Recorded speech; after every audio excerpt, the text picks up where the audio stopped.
挫敗幾次，捱過了背叛幾次，才放棄昨日的幼稚。而世界再靜不了，而對抗再動不了，誰可堅守那些弱點？誰信仰每日改變？誰放過背後的劍？人活着自然亦難免。假使手段會佔先，誰背負諾言？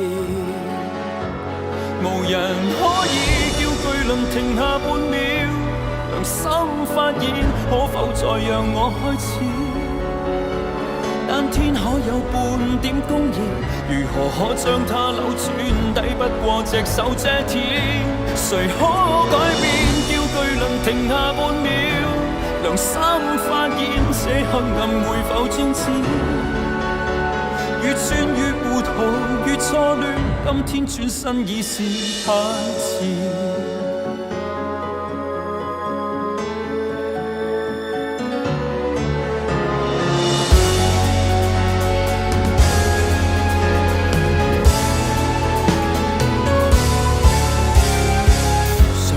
挫敗幾次，捱過了背叛幾次，才看透世事的背面。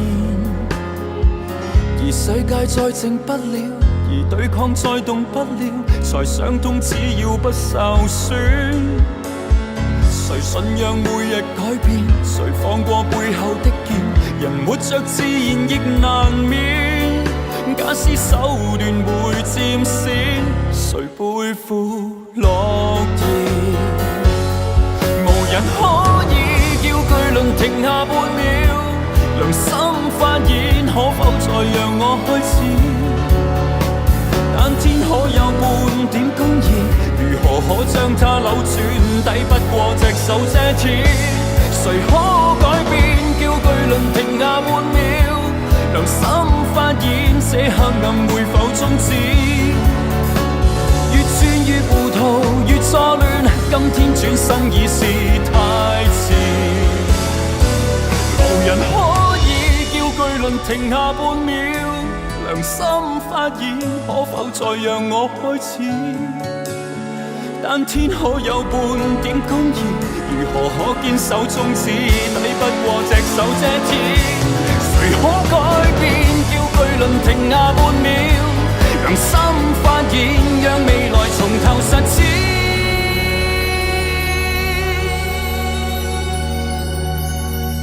越轉越糊塗，越錯亂，只想轉身永未會遲。